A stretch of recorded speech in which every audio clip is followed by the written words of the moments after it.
ശ്രീമദ് ഭാഗവതം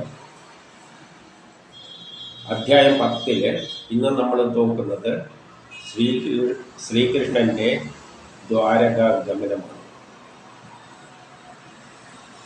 അപ്പോൾ എന്താണ് പറയുന്നത് നോക്കാം. ഒന്നില് ശൗനകൻ പറയുകയാണ്, തനിക്ക് അവകാശപ്പെട്ട സ്ഥലത്തെ, അതായത് പാണ്ഡവർക്ക് അവകാശപ്പെട്ട സ്ഥലം എന്ത് ചെയ്തു?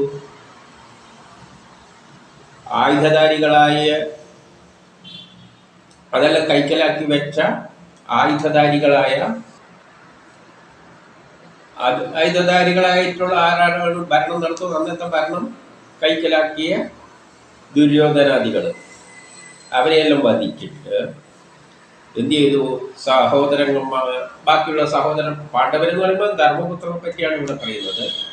ധർമ്മപുത്രരെ അവരുടെ സഹോദരങ്ങളോടൊപ്പം അവരെ ആ രാജ്യത്തിൻ്റെ അധിപരായി വാഴിച്ച കൃഷ്ണൻ ആ പ്രവൃത്തിയിലൂടെ ആയി സന്തുഷ്ടചിത്തനായി ഭവിച്ചു. അപ്പം ഇത്രകാലം കൃഷ്ണൻ പ്രയത്നിച്ചതിന് വേണ്ടിയാണ് അധികാരം നഷ്ടപ്പെട്ട പാണ്ഡവരെ അവർക്ക് അവകാശപ്പെട്ടവർ, അതായത് ഈ ഭൂമി എല്ലാവർക്കും അവകാശപ്പെട്ടതാണ്. അത് ഒരു വിഭാഗത്തിൻ്റെ കയ്യിലായി മാറുന്നു, ബാക്കിയുള്ളവരെല്ലാം അട്ടി ഓടിക്കപ്പെടുന്നു. യഥാർത്ഥത്തിൽ അർഹത അവരാണ്. ധർമ്മത്തിന് അനുസരിച്ച് ജീവിക്കുന്നവർക്ക് നിൽക്കക്കള്ളിയില്ലാതെ നാട് വിടേണ്ടി വരും. നമുക്കറിയാലോ, ഇന്നും ഒരു ധർമ്മിഷ്ഠനായി ജീവിക്കുന്നവർക്ക് സമൂഹത്തിൽ വളരെയധികം പ്രതിബന്ധങ്ങൾ ഉണ്ടാകും. അവർക്കൊരു സ്ഥാനത്ത് ഇരിക്കാൻ പറ്റില്ല. നീതി വെച്ചിട്ട് നടപ്പാക്കുന്ന തരത്തിൽ നമുക്കറിയാലോ, ഏത് സ്ഥാനത്തും ഒരു നീതിമാനായിട്ട് അയാളാടി ഇരിക്കുകയാണെങ്കിൽ ഭയങ്കര പാരകൾ വരും. അയാളെ അവിടെ നിന്ന് എടുത്ത് മാറ്റിയത് തന്നെ ചെയ്യും. അത് ഇന്നത്തെ ലോകത്തിൻ്റെ പ്രത്യേകതയാണ്. നമ്മളത് അധികം വിസ്തരിക്കേണ്ട ആവശ്യമില്ല, അല്പം ചിന്തിച്ചാൽ അറിയുന്ന കാര്യം. അതുകൊണ്ട് സംഭവിക്കുന്നത് എന്താണ്? നീതിമാന്മാരെല്ലാം സമൂഹത്തിൽ നിന്ന് മാറ്റപ്പെട്ട് പോകും. അവർക്ക് അവരുടെ ഉള്ള സ്ഥലവും കൂടി നഷ്ടപ്പെട്ട് ഒരു വല്ലാത്ത അവസ്ഥയിലേക്ക് എത്തും. അതാണ് പാണ്ഡവരുടെ അവസ്ഥ. അപ്പോൾ അവർക്ക് ആ രാജ്യം തിരിച്ചു കൊടുക്കുന്നു. കാരണം ഈ രാജ്യം എന്നത്, ഈ ലോകം എന്നത് എല്ലാവർക്കും വേണ്ടിയുള്ളവരാണ്.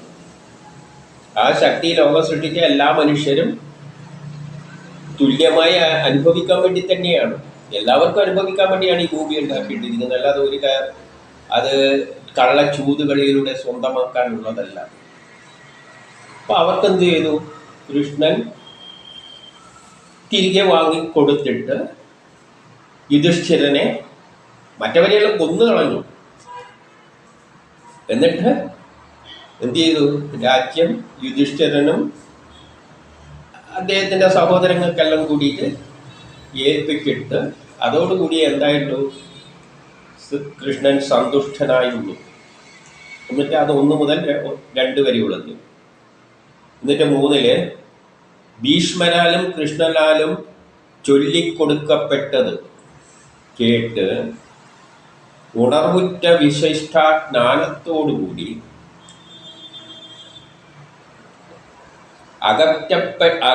അകറ്റപ്പെട്ട വ്യാമോഹത്തോടെ, അതായത് മോഹങ്ങളെല്ലാം ഉപേക്ഷിച്ച്, അപ്പം വഴി ഉപദേശിച്ചു കൊടുത്തത് ആരാണ്? ഭീഷ്മരും കൃഷ്ണനും എല്ലാം ഇങ്ങനെയെല്ലാം ഭരിക്കേണ്ടതെന്ന് പറഞ്ഞു കൊടുത്തു. ഭീഷ്മർക്ക് അതിന് പറ്റിയിട്ടില്ല. പക്ഷേ ഭീഷ്മർക്ക് അറിയാം എങ്ങനെയാണ് ഭരിക്കേണ്ടതെന്നല്ല, നീതിമാൻ തന്നെയാണ്. പക്ഷെ അന്നത്തെ കാലഘട്ടത്തിൽ അതൊന്നും പറ്റില്ല. അതുകൊണ്ട് ഉപദേശിക്കുന്നു, ഇങ്ങനെയെല്ലാം ഭരിക്കേണ്ടത് കൃഷ്ണനും. എന്നിട്ട് ആ ജ്ഞാനം നേടിക്കൊണ്ട് വ്യാമോഹത്തെല്ലാം വേർപെട്ടു. ആ ജ്ഞാനത്തിലൂടെ വ്യാമോഹമെല്ലാം ഒഴിവാക്കി, സ്വന്തം ആഗ്രഹങ്ങളെ ഒഴിവാക്കി. ഭരണാധികാരി എപ്പോഴും സ്വന്തം ആഗ്രഹങ്ങളെപ്പറ്റി ചിന്തിക്കരുത്.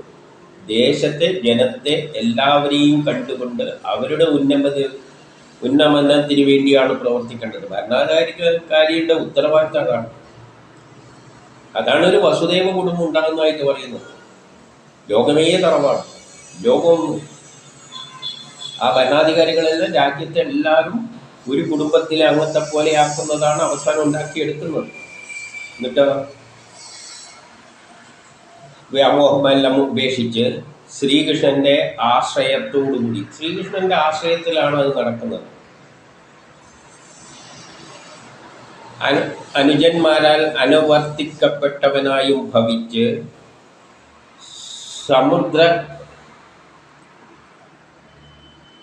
സമുദ്രങ്ങളോട് കൂടിയ ഭൂമിയെ, അതായത് ഭൂമി എന്ന് പറയുമ്പോൾ അതിൻ്റെ മുക്കാഭാഗവും ജലാണെന്ന് നമുക്കറിയാം. സമുദ്രവും അടങ്ങുന്ന ഭൂമിയെ, അതായത് ഈ ഭൂമണ്ഡലത്തെ മുഴുവൻ. സമുദ്രത്തിലും എന്തെല്ലാം ഉണ്ടോ സമുദ്രമെല്ലാം. ഇന്ന് ഏറ്റവും അധികം ആൾക്കാർ എവിടെയാണ്? സമുദ്രത്തിലെല്ലാം ഉണ്ട്. കാരണം സമുദ്രത്തിലെ വിഭവങ്ങൾ കൊണ്ടാണ് ജീവിക്കുന്നത്. മനുഷ്യന് തന്നെ കുറേ ജനങ്ങൾ സമുദ്രത്തിലാണ് രാത്രിയും പകലുകളിലായിട്ട് മീൻ പിടിക്കാനും എല്ലാം. പിന്നെ ഇപ്പോൾ അവിടെ നിന്ന് ഉൾക്കടലിനോ അതും ഇതും യാത്രയും അതും ഇതെല്ലാം ഉണ്ടല്ലോ. അപ്പം അതെല്ലാം അടക്കം ഭൂമി എന്ന് പറഞ്ഞത് അതല്ല, ഭൂമിയെ മുഴുവൻ ഇന്ദ്രനെ പോലെ പരിപാലിച്ചു എന്നാണ് പറയുന്നത്. അപ്പം സമുദ്രമടക്കമുള്ള ഭൂമിയെ എന്ന് പറയുമ്പോൾ എന്താണ് നമ്മൾ അതിൻ്റെ അകത്ത് മനസ്സിലാക്കേണ്ടത്? ഒരൊറ്റ കുടുംബമായി മാറി. എല്ലാം ഒരു ദേശം സമുദ്രമടക്കം ഇതിൻ്റെ ഭാഗമായിട്ട് ഒന്നും വേർപെട്ടിട്ടില്ല. എല്ലാത്തെയും ഇന്ദ്രനെ പോലെ നീതിയോടുകൂടി അത്രയും പ്രശസ്തിയോടുകൂടി പരിപാലിച്ചു ആര്? ധർമ്മപുത്രൻ. ആ അവസ്ഥയെല്ലാം കൃഷ്ണൻ ഉണ്ടായിക്കൊടുത്തു. അപ്പം നാലിലെന്ന് പറയുന്നു, അങ്ങനെയുള്ള കാലഘട്ടത്തിൽ സംഭവിക്കുന്നത് എന്താണ്? കൃഷ്ണനും കാലം തന്നെയാണ് ഇത് ഉണ്ടാക്കി കൊടുക്കുന്നത്. അപ്പം കാലം എന്തും ചെയ്യും? ആ സ്ഥലത്തും ആ സമയത്ത് വേണ്ട മഴ പെയ്യിപ്പിക്കും. കാരണം കാലം തന്നെയാണ് നല്ലൊരു ലോകം ഉണ്ടാക്കുന്നത്. അപ്പം കാലത്തിൻ്റെതായ ഒരു സ്വഭാവവിശേഷം അവിടെ പ്രകടിപ്പിക്കും. എന്താണത്? നല്ല മേഘം വേണ്ട പോലെ മഴ വർഷിച്ചു. ഭൂമിയിൽ എല്ലാവർക്കും വേണ്ട സാധനങ്ങളെല്ലാം ഭൂമി ഉൽപ്പാദിപ്പിച്ചു. പശുക്കളെല്ലാം സന്തോഷത്തോടുകൂടി പാല് ചുരത്തിയിട്ട് ആ സ്ഥലമെല്ലാം കാലിത്തൊടുത്തെല്ലാം പാലിനെ കൊണ്ട് സമൃദ്ധമായി. പുഴ, കടൽ, മര, വൻമരങ്ങൾ, പിന്നെ ചെടികൾ, ഇവയെല്ലാം വള്ളികളടക്കം എന്തെല്ലാം തരം എല്ലാതരം സസ്യങ്ങളും വേണ്ട ഫലങ്ങളെല്ലാം ഭൂമിക്ക് നൽകി. അതായത് അത്രയും സുഭിക്ഷമായ ഒരു ലോകമാണ് ഈ മഹാഭാരത യുദ്ധത്തിലൂടെ ഉണ്ടാകാൻ പോകുന്നത്. അവസാനം ലോകത്തിൻ്റെ അത്രയും സുഭിക്ഷമായ പ്രകൃതിയും അതിന് ഒന്നിച്ചു നിൽക്കുകയാണ്. കാരണം എല്ലാം പ്രകൃതി കാലമാണ് മുന്നോട്ടേക്ക് നയിക്കുന്നത്. എൻ്റെ ആറില് ധർമ്മപുത്ര രാജാവായിരിക്കെ പ്രാണികൾക്ക് ഒരു പ്രാണികൾക്കും മനോവിഷമമില്ല. അങ്ങനത്തെ ഒരു ഭരണമാണ്. കാരണം എല്ലാവരും ഒരു കുടുംബത്തിലെ അംഗത്തെ പോലെയാണ്. പ്രാണിയായാലും എല്ലാം ഒരു കുടുംബമാണ്. മനുഷ്യരായാലും ജീവജാലങ്ങളായാലും സസ്യമായാലും നദികളായാലും എല്ലാം ഒരു കുടുംബത്തിൻ്റെ അംഗങ്ങളെപ്പോലെ കണ്ടുകൊണ്ടാണ്. രോഗങ്ങളില്ല, വ്യാധികളില്ല. ദൈവികമോ ഏതെങ്കിലും ഒരു വസ്തുവിൻ്റെ പേര്, ദൈവികമോ എന്ന് പറഞ്ഞാൽ ഈ പ്രപഞ്ചത്തിലുള്ള എല്ലാം ദേവതകളാണ്. ഉദാഹരണത്തിന് വേണ്ടിയിട്ട് നമുക്ക് ഭൂമിയുടെ പേരിലൊന്നും തർക്കമൊന്നുമില്ല, ഒന്നുമില്ല. എല്ലാം ഒരു കുടുംബത്തിലെന്താ തർക്കം? ഭൗതികമോ, അതായത് ഭൗതിക ജീവിത ലോകവുമായിട്ട് ബന്ധപ്പെട്ട ഒരു പ്രശ്നവുമില്ല. ആത്മീയപരമായ ഒരു ജാതിയുടെയോ മതത്തിൻ്റെയോ പേരിലൊന്നും ഒരു തർക്കവുമില്ല. എല്ലാവരും ഒരു കുടുംബത്തിൽ അങ്ങനെയായ പിന്നെ എങ്ങനെയാണ് മതം എവിടെയാണ് കരുതുന്നത്, ജാതി എവിടെയാണ് കരുതുന്നത്? എല്ലാം ഒന്നുമില്ല, ഒരു തർക്കമില്ല. ഇന്ന് ലോകത്തിൽ എന്താണ്? മതത്തിൻ്റെ പേരിൽ, ഭൗതികതയുടെ പേരിൽ, വസ്തുക്കളുടെ പേരിൽ, സ്വത്ത് ഇതെല്ലാം പേരിലാണ് തമ്മിൽ തല്ലുന്നത്. ഒന്നുമില്ലാതെ ഒരു ലോകമാണ്. അതാണ് വസുദൈവ കുടുംബം, ഒരു കുടുംബത്തിൽ അങ്ങനത്തെ പോലെ.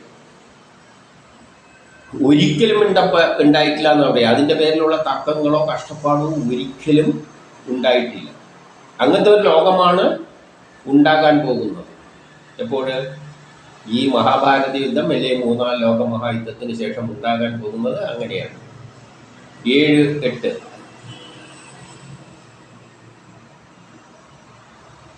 ബന്ധുക്കളുടെ ദുഃഖം ഒഴിവാക്കാനായി. അപ്പം കൃഷ്ണൻ പോകുമ്പോൾ എല്ലാവർക്കും ദുഃഖം ഉണ്ടാവുമല്ലോ. അതുകൊണ്ട് കൃഷ്ണൻ എന്ത് ചെയ്തു? കുറച്ച് മാസങ്ങളോളം അവിടെ താമസിച്ചതിൽ പിന്നെ യുധിഷ്ഠിരനോട് യാത്ര പറഞ്ഞ് അദ്ദേഹത്തെ ആശ്ലേഷിച്ച് അഭിവാദ്യം ചെയ്ത് അനുമോദിച്ച് ഇതെല്ലാം അങ്ങനെ ചെയ്തു. പിന്നെ ഇവരെല്ലാം തിരിച്ചു. ചിലരെല്ലാം എന്ത് ചെയ്തു? കെട്ടിപ്പിടിച്ചു കൃഷ്ണനെ, ആശ്ലേഷിച്ചു. ചിലരെന്ത് ചെയ്തു? അഭിവാദനം ചെയ്തു. അങ്ങനെ അദ്ദേഹം ഇതെല്ലാം ഏറ്റുവാങ്ങിക്കൊണ്ട് അദ്ദേഹം തേരിൽ കയറി. ഇനി 9 മുതൽ 10 വരെ ഇത് ഒരു കഥയായിട്ട് പറയുമ്പോൾ കൃഷ്ണൻ വന്നിട്ടാണ് ഇങ്ങോട്ട് ചെയ്തതെന്നെല്ലാം പറയുമ്പോൾ കൃഷ്ണൻ്റെ യാത്രയേക്കണ്ടേ എന്നെല്ലാം പറയുമ്പോൾ ഇതെല്ലാം കാലമായിട്ട് കണ്ടുകൊള്ളണം. അല്ലാതെ ഇതൊന്നും കഥയിലാണ് കഥാപാത്രമായിട്ട് അവതരിപ്പിക്കുന്നത്. അപ്പോൾ ആ കഥ പൂർണ്ണമാകേണ്ടിക്ക് ഇങ്ങനെയല്ലേ യാത്രയിൽ അയക്കണം, നമ്മളെ മനസ്സിന് തൃപ്തിപ്പെടുത്തുന്ന തരത്തിൽ വിവരണങ്ങളെല്ലാം വേണം. ഇനി 9 മുതൽ 10 വരെ സുഭദ്ര, പാഞ്ചാലി, കുന്തി, പിന്നെ ഗാന്ധാരി ഇവരെല്ലാം, പിന്നെ യുയുത്സു എന്ന് പറഞ്ഞാൽ ധൃതരാഷ്ട്രക്ക് വേശ്യ സ്ത്രീയിൽ ഉണ്ടായവനാണെന്നാണ് പറയുന്നത്. അപ്പോൾ കഴിഞ്ഞ ഭരണത്തിൽ വേശ്യ സ്ത്രീകളിൽ ഉണ്ടായവൻ, അവനടക്കം ഇവിടെ സന്നിഹിതരായിരുന്നു.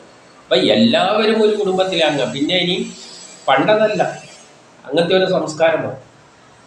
ധൃതരാഷ്ട്രക്ക് വേശ്യ സ്ത്രീയിലുണ്ടായ യുയുത്സു. പക്ഷെ അവരെല്ലാം ഇവിടെ എന്താണ്, വളരെ ഒത്തൊരുമിച്ച് ഒന്നായിട്ടാണ്. ഇവിടെ പിന്നെ അങ്ങനത്തെ പരിപാടികളൊന്നും ഇല്ല. എല്ലാ മനുഷ്യരും ഒന്നായി കണ്ടുകൊണ്ട് പോവുകയാണ്. അപ്പം അവരടക്കം കൃപാചാര്യര്,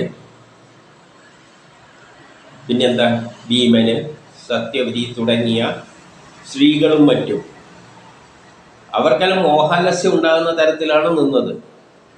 അതൊന്നും കൊണ്ട് അവർക്കൊന്നും കണ്ടിട്ട് അതൊന്നും പൊറുത്തില്ല. അവർക്ക് വല്ലാതെ വിഷമങ്ങളെല്ലാം ഉണ്ടായി. കൃഷ്ണ വേർപാട് പൊറുത്തില്ല. ഈ പോകുന്നത് കൊണ്ടുള്ള വിഷമം ഇവർക്കെല്ലാം ഉണ്ടായി. ചിലവർക്ക് മോഹാലസ്യഭാവമെല്ലാം ഉണ്ടായി എന്ന് പറയുകയാണ്. ഇതെല്ലാം ഒരു വർണ്ണനയായിട്ട് കണ്ടാണ്. ഇനി 12 സജ്ജന സമ്പർക്കത്തിലൂടെ ഉപേക്ഷിച്ച ദുസ്സംഗമത്തോടുകൂടിയ വിദ്വാൻമാർ. അപ്പോൾ ഒരാള് ജനങ്ങളുമായിട്ടുള്ള സംസർഗത്തോടു കൂടി നടക്കുന്ന ഒരാൾ എപ്പോഴെങ്കിലും ഒരു നല്ലൊരു വ്യക്തിയായിട്ട് കൂട്ടുകൂടിയാൽ പിന്നെ കൂട്ടുകൂടിയിട്ട് ഏതൊരു ദേവനെ പ്രകീർത്തിക്കുന്നോ, സത്യം മനസ്സിലാക്കിയിട്ട് പ്രപഞ്ച രഹസ്യം മനസ്സിലാക്കിയിട്ട് ആ ശക്തിയെ ഒരിക്കൽ ഗാനം കേൾക്കുന്നുവോ അവർക്ക് പിന്നെ എന്ത് ചെയ്യാൻ പറ്റില്ല, ആ സ്തുതി കേൾക്കാതിരിക്കാൻ പറ്റില്ല. അതേപോലെയാണ് ഇവിടെ. അതേപോലെ ദർശനം, സ്പർശനം, കിടപ്പ്, ഇരിപ്പ്, ഭക്ഷണം എന്നിവയെല്ലാം കൂടി ചേർന്നിട്ട് ഈ കുന്തിപുത്രന്മാരെല്ലാം കൃഷ്ണനോടൊത്തങ്ങനെ കഴിഞ്ഞ കൂട്ടർക്ക് വിയോഗത്തെ എങ്ങനെ സഹിക്കുവാനാകും? ഇവരെല്ലാം ഒന്നിച്ച് ഭക്ഷണം കഴിക്കുകയും എല്ലാം ചേർന്ന് കൊണ്ട് പ്രവർത്തിച്ച ഈ കൃഷ്ണനോട്, കൃഷ്ണൻ പോകുമ്പോൾ അവർക്ക് എങ്ങനെയാണ് ഈ വിരഹദുഃഖം സഹിക്കാൻ പറ്റുക? നമ്മളൊരു കഥയിലൂടെ പോകുമ്പോൾ ആ ഒരു തന്മയത്വത്തൂടെ അവിടെ വിവരിക്കുമ്പോൾ എന്താണ് ചെയ്യുക, നമുക്ക് വേണ്ടപ്പെട്ട ഒരാൾ നമ്മളെ വീട്ടിൽ നിന്ന് പോകുമ്പോൾ എങ്ങനെയാണോ അതേ അവസ്ഥയിലാണ് ഇത് വിവരിക്കുക. ആ നിലയിൽ കാണണം. അല്ലാതെ കൃഷ്ണൻ എന്നൊരു വ്യക്തിയൊന്നും യഥാർത്ഥത്തിൽ ഇവിടെ ഇല്ല. അത് കാലമാണ്. അത് പിന്നെ പറഞ്ഞുകൊണ്ട് വരുന്നുണ്ട്. ഇതിൻ്റെ 13 സ്നേഹത്താൽ ബന്ധിക്കപ്പെട്ടവരും ഭഗവാനെ പിന്തുടർന്നവരും പാഞ്ഞെത്തിയവരും. അപ്പം സ്നേഹത്താല് അത്രയും നല്ല സ്നേഹമുള്ളവർ. പിന്നെ എന്തുണ്ട്, ചിലവർ പിന്നാലെ പിന്തുടരുന്നുണ്ട്, വണ്ടീൻ്റെ പിന്നാലെ. നമുക്കറിയാലോ, നമ്മൾ കാറിൽ ഒരാളെ, നമ്മളെ വീട്ടിൽ ഒരാളെ ഏതെങ്കിലും ഗൾഫിലേക്കൊക്കെ കയറ്റി വിടുകയാണെങ്കിൽ എന്തെങ്കിലും ജോലിക്ക് എന്തുമായിട്ട് നമ്മൾ പിന്നാലെ പോണ്ടത്ര വട്ടം പിന്നാലെ പോകുക. അതേ രീതിയിൽ വിവരിക്കുന്നതായിട്ട് കണ്ടാൽ മതി. കഥയായിട്ടല്ലേ അവതരിപ്പിക്കുന്നത്. ഇപ്പം പൊടിപ്പും തൊങ്ങലും വെച്ച് പറയണ്ടേ. അതിലിടയ്ക്ക് ചില കാര്യങ്ങളും സൂചിപ്പിക്കുക. എന്താണ് സൂചിപ്പിക്കുന്നത്? നമ്മളിലുള്ള ഫീലിങ്ങുകളാണ്. നമുക്ക് വേണ്ടപ്പെട്ട ഒരു വ്യക്തി നമ്മളെ വിട്ടു പോകുമ്പോൾ എങ്ങനെയാണോ നമ്മൾ പ്രതികരിക്കുന്നത് അതുപോലെ ഇവിടെ അവതരിപ്പിക്കുന്നു. അപ്പം ലോകത്തിൽ നടക്കുന്ന സംഭവങ്ങൾ തന്നെയാണ് കൃഷ്ണനിലൂടെ, കൃഷ്ണൻ എന്ന കഥാപാത്രത്തിൻ്റെ വേർപാടായിട്ട് ഇവിടെ ചിത്രീകരിക്കുന്നത്. അവരെന്ത് ചെയ്തു? അവരെല്ലാം പിന്നാലെ ഓടിയിട്ട് പറഞ്ഞറിഞ്ഞിട്ട് ഓടി വന്നവരുമെല്ലാം ഭഗവാൻ പോകുന്ന വഴിയിൽ നോക്കിക്കൊണ്ടേ നിന്നു. പോകുന്ന വഴിയിൽ അവിടെ തന്നെ നിന്നിട്ട് അതിൽ തന്നെ ദൃഷ്ടി പതിപ്പിച്ചുകൊണ്ട് നിൽക്കി അവിടെ തന്നെ നിന്ന് കറങ്ങാൻ തുടങ്ങി. ഇനി 14 കൃഷ്ണൻ യാത്ര പറയുമ്പോൾ അമംഗളം ഉണ്ടാകാതിരിക്കാൻ സ്ത്രീകൾ കണ്ണുനീരിനെ തടഞ്ഞു നിർത്തി. നമുക്കും നമ്മളെ വേണ്ടപ്പെട്ടവർ പോകുമ്പോൾ കരച്ചിൽ വരും. അപ്പൊ ഈ കരച്ചിൽ കാണുന്ന ഈ പോകുന്ന കക്ഷിക്ക് എന്തുണ്ടാവും? ഒരു മനസമാധാനം കുറവുണ്ടാവും, ഒരു മാനസിക വശമാണ് ഇവിടെ പറയുന്നത്. ഒരു കക്ഷി ദൂരെ ഒരു നല്ല കാര്യത്തിന് എന്തിനോ പോകുമ്പോൾ നമ്മൾ കരയുകയാണെങ്കിൽ അവനും അതൊരു മോശമാണ്. നല്ലതിനാണ് പോകുന്നത്. നേരെ പറഞ്ഞാൽ നമ്മളെ ചിരിച്ചുകൊണ്ടിരിക്കുകയാണെങ്കിൽ അവനും ചിരിച്ച് തന്നെ കൈയാട്ടിയിട്ട് പോകും. നമ്മൾ കരയുകയാണെങ്കിലും. അപ്പൊ അതെല്ലാം ഇവിടെ പ്രകടിപ്പിച്ച ഓരോ യാത്രയപ്പ് നടക്കുമ്പോൾ എങ്ങനെയാണ് അതിനെ സമീപിക്കേണ്ടതെന്നെല്ലാം മാനസികപരമായ വശങ്ങളെല്ലാം ഇവിടെ വിവരിക്കുന്നത്. സ്ത്രീകൾ കണ്ണുനീരിനെ തടഞ്ഞു നിർത്തി. അതേസമയം എന്തുണ്ട്? ആ സമയത്ത് പെരുമ്പറയലും മുടക്കി, ശംഖ്, ചെണ്ട, വീണ, ഇടക്ക മൂലാവ പെരുമ്പറകളും മുടക്കി എന്ന് പറയുകയാണ്. ചിലവരെല്ലാം പോകുമ്പോൾ കെട്ടിഘോഷിച്ചിട്ട് നമുക്ക് സെൻഡ് ഓഫ് എല്ലാം നടത്തും. ഒരു സ്ഥാപനത്തിൽ നിന്ന് സെൻഡ് ഓഫ് നടത്തുമ്പോഴെല്ലാം കണ്ടില്ലേ, പാട്ട് പാടേണ്ടവർ പാട്ട് പാടും, എന്നിട്ട് ആഘോഷമായിട്ട് എന്നെ പറഞ്ഞ് അയക്കുന്നതുണ്ട്. കാരണം അങ്ങനെ അയക്കുന്നതാണ് നല്ലത്. കാരണം അവർക്ക് എന്തായിരിക്കും, കുറച്ച് പോകുമ്പോൾ മനസ്സ് സന്തോഷത്തോടു കൂടി പോകും. 16 കാണാനുള്ള ആഗ്രഹത്താൽ മാളിക മുകളിലും മറ്റും ആ ദേശ സ്ത്രീകൾ പ്രേമം, ലജ്ജ, മന്ദഹാസം എന്നിവയോടുകൂടിയ കടാക്ഷത്താൽ പുഷ്പങ്ങൾ വർഷിച്ചു. അപ്പം ചിലവരെല്ലാം അവിടെ മാളിക പോലെ നിന്നുകൊണ്ട് കണ്ണും ഇതുമെല്ലാം കാണിച്ചിട്ട് യാത്രയക്കുന്നവരെ ചിലവരുണ്ടാവുമല്ലോ. നേരിട്ട് വരാൻ പറ്റാത്തവരെന്ത് ചെയ്യും? മാളിക മുകളിൽ ഏറിയിട്ട് അതിലോട്ട് നോക്കിയിട്ട് ഇങ്ങനെയെല്ലാം കാണിക്കും. അത്തരത്തിൽ സ്ത്രീകൾ, ചുറ്റുമുള്ള സ്ത്രീകളെല്ലാം അങ്ങനെയെല്ലാം കൈയും കണ്ണും മുക്കെല്ലാം കാണിച്ചു എന്ന് പറഞ്ഞതായിട്ട് നമുക്ക് ചിന്തിച്ചാൽ മതി. കാരണം ഒരു പ്രധാനപ്പെട്ട ഒരു വ്യക്തി, എല്ലാവർക്കും കണ്ണിലുണ്ണിയായ ഒരു വ്യക്തി പോകുമ്പോഴുള്ള എല്ലാവരുടെയും വികാരങ്ങളാണ് ഇവിടെ അവതരിപ്പിക്കുന്നത്. ആ തരത്തിൽ അല്ലാതെ കൃഷ്ണനത് അത് പിന്നെ പറയുന്നുണ്ട്. ഇനി 17 ഇഷ്ടനായ അർജുനൻ തനിക്ക് ഏറ്റവും ഇഷ്ടപ്പെട്ട ഭഗവാന് മുത്തമാലകളാൽ അലങ്കൃതമായ രത്നങ്ങൾ കൊണ്ട് നിർമ്മിച്ച പിടിയുള്ള വെൺകൊറ്റക്കുട പിടിച്ചുപോൽ എന്നാണ് പറയുന്നത്. അർജുനൻ പോയിട്ട് വെൺകൊട്ട കുടേൻ്റെ അത് മുത്തുമാലയെല്ലാം അലങ്കരിച്ചിട്ട് അടിയിൽ നിന്നുണ്ട് പിടിയെല്ലാം സ്വർണം കൊണ്ടും മറ്റേ രത്നങ്ങളെല്ലാം പതിച്ച പിടിയെല്ലായിട്ടുള്ള വെൺകൊട്ട കുടയാണ് പിടിച്ചു കൊടുത്തത്. ആർക്ക്? കൃഷ്ണന്. അർജുന ഏറ്റവും വലിയ സുഹൃത്തല്ലേ. ശ്രീകൃഷ്ണൻ വഴിയിൽ പുഷ്പങ്ങൾ വർഷിച്ചുകൊണ്ട് ശോഭിച്ചു. പോന്ന വഴിക്കലെല്ലാം പുഷ്പങ്ങൾ, നാട്ടുകാരെല്ലാം എല്ലാവരും ഉണ്ടല്ലോ. പുഷ്പങ്ങളെല്ലാം അങ്ങേരും കിട്ടുന്ന പുഷ്പം ചിലപ്പം എറിഞ്ഞു കൊടുക്കുകയും ചെയ്യും. ഇതെല്ലാം ഇന്നും നമ്മൾ കാണുന്ന സംഭവങ്ങൾ തന്നെയാണ്. വേദവ്യാസൻ ആ കാലത്ത് എഴുതി വരും. നമുക്ക് ചിലവരെല്ലാം കണ്ടിട്ടില്ലേ യാത്ര പോകുമ്പോഴുള്ള ഇതെല്ലാം തന്നെ. അത് അന്ന് എഴുതി വെച്ചിരിക്കുക ഇന്നത്തെ അത് തന്നെയാണ് ഇന്നും നമ്മൾ പിന്തുടരുന്നത്.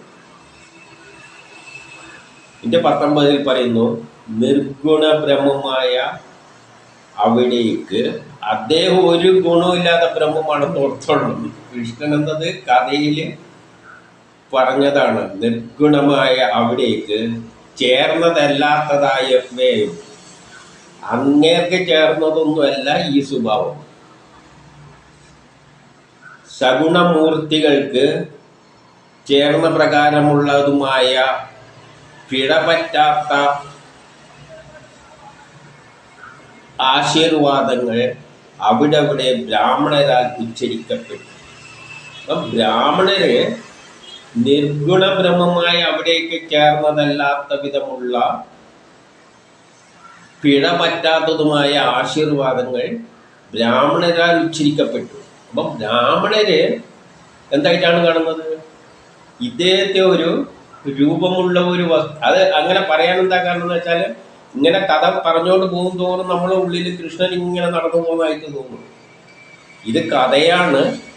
ആ ശക്തി വിശേഷമാണ് ഇവിടെ വന്നിട്ട് ഈ മാറ്റങ്ങളെല്ലാം ഉണ്ടാക്കുന്നത്. ഇവിടെ നിന്നല്ല വന്ന, വേറെ ദേശത്തു നിന്നാണ് വന്നതെന്ന് പറയാൻ വേണ്ടിയിട്ടാണ് ഇങ്ങനെ അവതരിപ്പിച്ചിരിക്കുന്നത്.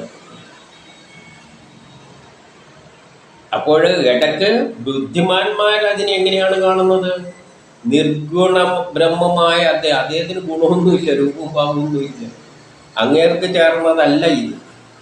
പക്ഷേ അതേസമയം പിഴപറ്റാത്ത ആശീർവാദങ്ങൾ അദ്ദേഹത്തെ ബ്രാഹ്മണർ ആ നിലയിൽ സ്തുതിച്ചു.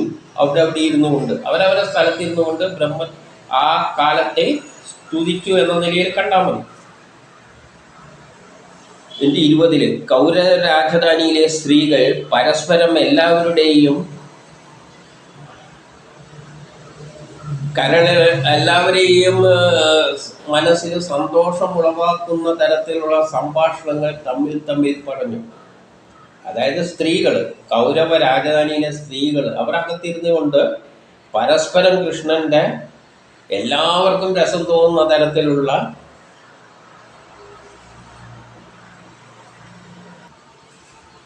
കാതും കരളും എല്ലാം ഇമ്പം നൽകുന്ന തരത്തിലുള്ള സംഭാഷണങ്ങൾ സ്ത്രീകൾ തമ്മിൽ വർണ്ണിക്കുമല്ലോ. അവർ തമ്മിലുള്ള വർണ്ണൻ്റെ ഒരു സ്വഭാവം ഇവിടെ പറയുന്നത്. അതെല്ലാവർക്കും കേട്ടാൽ രസിക്കുന്ന തരത്തിൽ അവർ ഓരോ ആളും പരസ്പരം അകത്തിരുന്ന് പറയാനും തുടങ്ങിയെന്നാണ് പറയുന്നത്.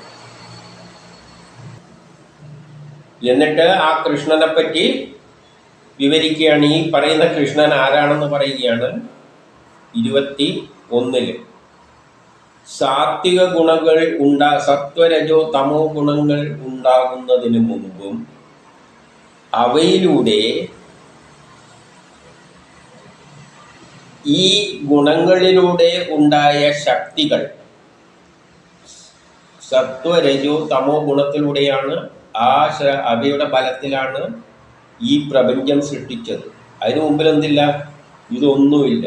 അതിൻ്റെ ശേഷം സത്വരജോ തമോ ഗുണങ്ങളിലൂടെ ഈ പ്രപഞ്ചം സൃഷ്ടിക്കുകയും അത് മുഴുവൻ വ്യാപിക്കുകയും ചെയ്ത ആ പരമാത്മാവ്, ആ പരമാത്മാവ് എന്ന് പറയുന്ന ആ ബ്രഹ്മം എന്തായിരുന്നു? മുമ്പ് ശൂന്യമായ സ്ഥലത്തായിരുന്നു, ഒന്നുമില്ലാതെ, ഗുണങ്ങളൊന്നുമില്ലാതെ. പിന്നെ ഗുണങ്ങളുണ്ടായിട്ട് ഈ ലോകത്തെ സൃഷ്ടിച്ചു.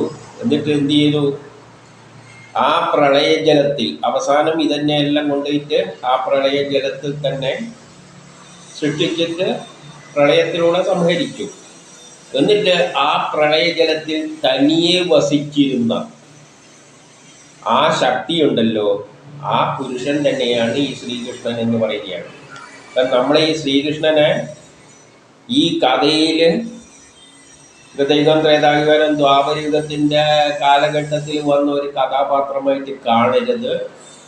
പ്രപഞ്ചം ഉണ്ടാകുന്നതിന് മുമ്പിൽ നിർഗുണമായ ബ്രഹ്മം, അന്ന് സത്വരജോ തമോ ഗുണമില്ല, അത് ഈ ഗുണങ്ങളിലൂടെ ഒരു പ്രപഞ്ചമായി മാറി പിന്നെയും കൊണ്ടുപോയിട്ട് അവളിൽ തന്നെ കൊണ്ട് ലയിപ്പിച്ചു. അപ്പോൾ ഒന്നും ഇല്ലാതെയായി. പിന്നെന്താ ഉള്ളൊരു സാഗരം മാതിരിയുള്ള അവസ്ഥ. ആ സാഗരത്തിൽ ശയിച്ചു കൊണ്ടിരിക്കുന്ന ആ പരമാത്മാവ് തന്നെയാണ് ഈ പറയുന്ന കൃഷ്ണൻ. ആ നിലയിൽ വേണം കാണാൻ. ഇപ്പം കഥ പറയുമ്പോൾ ഇടയ്ക്കത് ഓർമ്മിപ്പിക്കുന്നുണ്ട്. കൃഷ്ണൻ എന്നത് ഈ നിലയിൽ നിങ്ങൾ കാണണം. അല്ലാതെ ഈ കുറേ കാലം കഴിഞ്ഞ് സൃഷ്ടിയെല്ലാം കഴിഞ്ഞിട്ട് ഈ അവസാന കാലത്ത് ജനിച്ചു വന്ന ഒരു വ്യക്തിയായിട്ടൊന്നും കാണരുത്. 22 പറയുന്നു, ആ ശക്തി തന്നെ പിന്നെ തൻ്റെ കാലമാകുന്ന ശക്തിയാൽ ഉത്തേജിക്കുകയും തൻ്റെ അംശമായ ജീവനെ മോഹിപ്പിക്കുന്ന മായയിലൂടെ സൃഷ്ടി നടത്തിക്കൊണ്ട് എല്ലാ വസ്തുക്കളും രൂപവും നാമവും ഇല്ലായിരുന്ന എല്ലാത്തിനും രൂപവും നാമവും ഉണ്ടാക്കുവാൻ വേണ്ടി അത് ആഗ്രഹിച്ചുകൊണ്ട് വേദത്തെ കൽപ്പിച്ചു. അപ്പൊ ആദ്യം ഉണ്ടാക്കിയത് എന്താണ്? വേദം. വേദം എന്ന് പറഞ്ഞാൽ സയൻസ്. ആ സയൻസിലൂടെയാണ് പ്രപഞ്ചം ഉണ്ടാക്കുന്നത്. അപ്പൊ ആദ്യം എന്താ ചെയ്തത്? ആ ശക്തി തന്നെ കാലമാകുന്ന ശക്തിയാണ്. കാലത്തിനനുസരിച്ചാണ് ലോകം പുരോഗമിച്ച് ഈ അവസാനത്തെ നിമിഷത്തിലേക്ക് എത്തുന്നത്. കാലത്തിലൂടെയാണ് പ്ലാൻ ചെയ്തിരിക്കുന്നത്, സമയത്തിലൂടെയാണ് പ്ലാൻ ചെയ്തിരിക്കുന്നത്. നമ്മളൊരു ഭക്ഷണം ഉണ്ടാക്കുമ്പോഴും സമയക്രമം വെച്ചിട്ടാണ് അത് ഉണ്ടാക്കുന്നത്. ആദ്യം പാത്രമെല്ലാം കഴുകി വെള്ളം വെക്കും. വെള്ളം വെച്ചാൽ ഒരു സമയത്തും അത് തിളക്കും. തിളക്കുമ്പം ചായപ്പൊടി ഇടും. കുറച്ച് സമയം അവിടെ വെക്കും. ഇട്ടപ്പാടിയും എടുക്കില്ല, കൂടുതൽ സമയം വെക്കില്ല, അതിനൊരു സമയമുണ്ട്. ഇങ്ങനെ സമയത്തിനനുസരിച്ച എല്ലാ കർമ്മങ്ങളും. അതുപോലെ കാലഗതിയാൽ ഉത്തേജിപ്പിച്ചിട്ട് തൻ്റെ അംശമായ ജീവനെ, തൻ്റെ തന്നെ അംശത്തിലാണ് ഈ ജീവജാലങ്ങളെല്ലാം ഉണ്ടാകുന്നത്. അതിനെ മോഹിപ്പിക്കാൻ വേണ്ടിയുള്ള മായയിലൂടെ ഒരു മായയും സൃഷ്ടിച്ചു. ഞാനെന്നൊരു ചിന്തയുണ്ടാക്കി, നമ്മളൊരു ആഗ്രഹങ്ങളുണ്ടാക്കി, നമ്മളെ കൊണ്ട് കർമ്മം ചെയ്യിപ്പിക്കുന്നു. എന്നിട്ട് സൃഷ്ടി നടത്തി ഒരു രൂപവും ഭാവവും ഇല്ലായിരുന്ന സംഗതിക്ക് ഒരു രൂപവും ഭാവവും ഇല്ലാതെ നിൽക്കുന്ന നിർഗുണമായ സംഗതിയായിരുന്നു. അതാണ് പിന്നെ സൃഷ്ടിയായിട്ട് വരുമ്പോൾ അതിന് രൂപങ്ങളും നാമങ്ങളും വരുന്നത്. അങ്ങനെയാണ് ഒന്നിന് പ്രമോദ് എന്ന് പേര് കൊടുത്താൽ, മറ്റേതിന് മാങ്ങ എന്ന് പേര് കൊടുക്കുന്നത്, മറ്റേതിന് തേങ്ങാന്ന് ചക്കാന്നെല്ലാം പേര് കൊടുക്കുന്നത്. ഒന്നും രൂപവും ഭാവവും ഇല്ലാത്തതിൽ നിന്നാണ് ഇതെല്ലാം ഉണ്ടായിരിക്കുന്നത്. ഏതിലൂടെ? മായയാലൂടെ. എങ്ങനെ? ഈ മായയിലൂടെ ജനങ്ങളെ മോഹിപ്പിച്ചുകൊണ്ടാണ് ജീവനെ മായയിൽ മോഹിതരാക്കിക്കൊണ്ടാണ് പുതിയ പുതിയ വസ്തുക്കളെല്ലാം സൃഷ്ടിച്ചിട്ട് അതിന് രൂപമെല്ലാം കൊടുക്കുന്നത്. നമ്മൾ രൂപങ്ങൾ കൊടുക്കുമ്പോൾ ആദ്യം എന്ത് കൊടുക്കും? ഇലക്ട്രോൺ കൊടുക്കും, പ്രോട്ടോൺ കൊടുക്കും, എനർജീന്ന് കൊടുക്കും, അതിനെ കൂട്ടിക്കഴിഞ്ഞാൽ തന്മാത്രാണ് കൊടുക്കും. അങ്ങനെ കൂട്ടിച്ചെടുത്ത് അവസാനം ചക്കയാവും, മാങ്ങയാവും, മനുഷ്യനാവും, പ്രമോദാവും, എല്ലുമാവും. ആ തരത്തിലാകുന്നതിന് വേണ്ടിയുള്ള ശാസ്ത്രമാധ്യമത്തെയും വിഭാവനം ചെയ്തു. ആ ശാസ്ത്രമാണ് വേദങ്ങൾ. അപ്പോൾ ആദ്യം ഇതെല്ലാം എങ്ങനെ ഉണ്ടാക്കണം, ഇന്ന വസ്തുക്കൾക്കെല്ലാം പേര് കൊടുത്തിട്ട് ഒരു വേദം സൃഷ്ടിച്ചു. ഈ വേദത്തിലൂടെയാണ് ഇനി എന്ത് സൃഷ്ടിയെല്ലാം നടത്തി. അപ്പോൾ ആദ്യം ഉണ്ടായത് വേദങ്ങളാണ്. എന്നിട്ട് 23 പറയുന്നു, ഈ ലോകത്ത് യാതൊരാൾ ഇന്ദ്രിയങ്ങളെ കീഴടക്കുകയും പ്രാണനിരോധനം സാധിച്ചും. നമ്മൾ ബ്രീത്തിങ് എക്സസൈസിലൂടെയെല്ലാം യോഗയിലൂടെയെല്ലാം വേണമെങ്കിൽ ബ്രഹ്മസാക്ഷാത്കാരം നേടാം. ഭക്തിയാലും ശരിയായ ബുദ്ധിയാലും അവനെ കാണുന്നുവോ ആ പുരുഷൻ തന്നെ ശ്രീകൃഷ്ണൻ. അപ്പോൾ നമ്മളെ ഇന്ദ്രിയങ്ങളെയെല്ലാം കീഴടക്കിയിട്ട്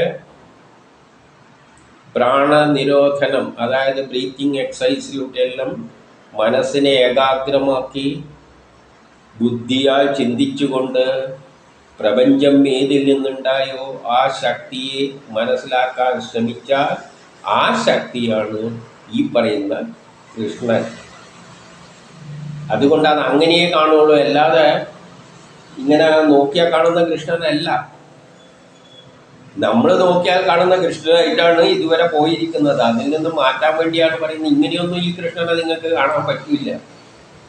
ഇപ്പം പറയുന്നവര് സെൻഡ് ഓഫ് എല്ലാം കൊടുത്ത് അയച്ചിട്ടുണ്ടെങ്കിലും ഈ കൃഷ്ണൻ എന്ന സംഗതിയെ കാണണ്ടെങ്കിൽ എല്ലാ ഇന്ദ്രിയങ്ങളെയും കീഴടക്കി പ്രാണനെയെല്ലാം നിരോധിച്ച് ബ്രീതിങ് എക്സസൈസ് എല്ലാം എടുത്തിട്ട് ഭക്തിയോടുകൂടി അതിൽ തന്നെ ചിന്തയർപ്പിച്ചുകൊണ്ട് ബുദ്ധിയെല്ലാം അതിൽ കേന്ദ്രീകരിച്ചുകൊണ്ട് ഇങ്ങനെ ചിന്തിക്കണം, പ്രപഞ്ചം ഏതിൽ നിന്നുണ്ടായോ.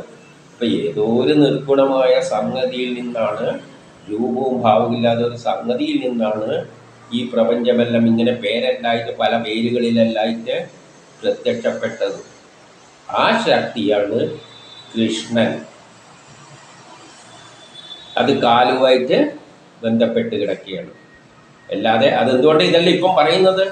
കഥയിലൂടെ പോകുമ്പോഴും നിങ്ങൾ ഇനി കൃഷ്ണൻ ഇങ്ങനെ ഒരു സ്ഥലത്ത് ജനിച്ചിരുന്നു, ആ കൃഷ്ണനെ എല്ലാവരും കണ്ടുകൊണ്ടിരുന്നു, എല്ലാവരും അർജുനൻ കുട പിടിച്ചു കൊടുത്തിരുന്നു എന്നൊന്നും ചിന്തിച്ചൊന്നും പോകരുത്. ആ ശക്തിയെ പിന്നെ അവസാനം നമുക്ക് വ്യക്തമായിട്ട് വിവരിച്ചു തരുന്നുണ്ട്. അത്തരത്തിൽ വേണം മനസ്സിലാക്കാം. പിന്നെ കഥയിൽ വരുമ്പോൾ കഥാപാത്രങ്ങൾ വേണ്ടി വരും. അത് കഥാപാത്രമായി അവതരിപ്പിക്കും. ഇങ്ങനെ പൊടുക്കും തൊങ്ങലും എല്ലാം വെച്ച് ഇന്ന് നമ്മൾ ഒരാളെ എങ്ങനെയെല്ലാണോ സെൻഡ് ഓഫ് കൊടുത്തയക്കുന്നത് അതുപോലെ ഇന്ന് വിവരിക്കും. അത് വേറെ. കഥയിൽ എങ്ങനെ ചെയ്യാൻ പറ്റും. എന്നിട്ട് നമ്മുടെ അന്ധകരണമെല്ലാം തുറക്കണ്ടിക്കിൽ ആ കൃഷ്ണൻ വിചാരിച്ചാൽ മാത്രമേ പറ്റുകയുള്ളൂ എന്ന് പറയുകയാണ്. കാരണം നമുക്ക് ബ്രഹ്മസാക്ഷാത്കാരം നേടിയിട്ട് ആ ബ്രഹ്മത്തെ മനസ്സിലാക്കാനും അതിൽ പോയി ലയിക്കാനും പറ്റണ്ടെങ്കിൽ കാലം തന്നെ വിചാരിക്കണം. നമ്മൾ ജോലി തീർന്നാലേ നമുക്ക് വിരക്തി ഉണ്ടാവുകയുള്ളൂ. നമ്മൾ ഇനിയുള്ള ജന്മത്തിൽ ഒരു ജോലി ഇല്ലെങ്കിൽ പറ്റുള്ളൂ. നമ്മളെ സൃഷ്ടിച്ച കർമ്മം ചെയ്യാനാണ്. അപ്പം നമ്മളുടെ ഓരോ ആഗ്രഹം ഉണ്ടാക്കിയിട്ട് ജയിപ്പിച്ചുകൊണ്ടേയിരിക്കും. അപ്പം അതിന് തോന്നിയാൽ മാത്രമേ നമുക്ക് ബ്രഹ്മസാക്ഷാത്കാരം പറ്റുള്ളൂ. അല്ലാതെ ആത്മീയതയൊന്നും നമുക്ക് പറഞ്ഞതല്ല. നമ്മൾ ആ ശക്തിക്ക് വേണ്ട കർമ്മം ചെയ്തു കൊടുക്കുക, അല്ല വേറെ ആത്മീയമൊന്നും ഇല്ല. ബ്രഹ്മസാക്ഷാത്കാരം എന്ന് പറയുന്നത് വിരക്തി വന്നാലേ പറ്റുകയുള്ളൂ. അത് അത് തന്നെ വിചാരിക്കണം. എന്നിട്ട് 24 പറയുന്നു, ആ ഏകനായ ഈശ്വരൻ തൻ്റെ ലീല കൊണ്ട് ലോകത്തെ സൃഷ്ടിച്ച് സംഹരിച്ച് അതിൽ സംഹരിക്കുന്നു, സൃഷ്ടിച്ച് സംരക്ഷിച്ച് അതിൽ ചേർക്കുന്നു, അതിൽ ചേർച്ചയില്ലാതെ ഇരിക്കുന്നു. പക്ഷെ അതിൻ്റെ കാര്യത്തിലൊന്നും തലയിടില്ല. ഈശ്വരൻ എന്ന് പറയുന്ന പ്രപഞ്ചം ആരാണോ സൃഷ്ടിച്ചത് ആ ശക്തി ഉണ്ടാക്കും, സംരക്ഷിക്കും, അവസാനം നശിപ്പിക്കും. ആ കർമ്മത്തിൽ അത് തലയിടില്ല. അതങ്ങ് ക്രമത്തിൽ നടന്നോളും. അത് പ്ലാൻ ചെയ്ത് വെച്ചിരിക്കുകയാണ്. അപ്പോൾ ഓരോ കാലഘട്ടത്തിൽ, ഇന്നത്തെ ഞാൻ പറഞ്ഞല്ലോ, ഈ കാലഘട്ടത്തിൽ അധർമ്മം പെരുകുമ്പോൾ 3-ാം ലോകമഹായുദ്ധമായിട്ട് കാലം തന്നെ അതിനു വേണ്ട ആൾക്കാരെ കണ്ടെത്തും. അപ്പം 3-ാം ലോകമഹായുദ്ധം നയിക്കുന്ന വ്യക്തികൾ ആരാണോ എന്ന് നോക്കിയിട്ട് അതിലൂടെയാണ് കൃഷ്ണൻ ആക്ട് ചെയ്യുന്നതെന്ന് നമ്മൾ കാണണം. അവിടെ നമുക്ക് അർജുനനെയും കാണാം, ഭീഷ്മരെയും കാണാം, കർണനെയും കാണാം, ദുര്യോധനാദികളെയും കാണാം, എല്ലാത്തിനെയും കാണാം. ആ ചൂതുകളിയെല്ലാം കാണാം.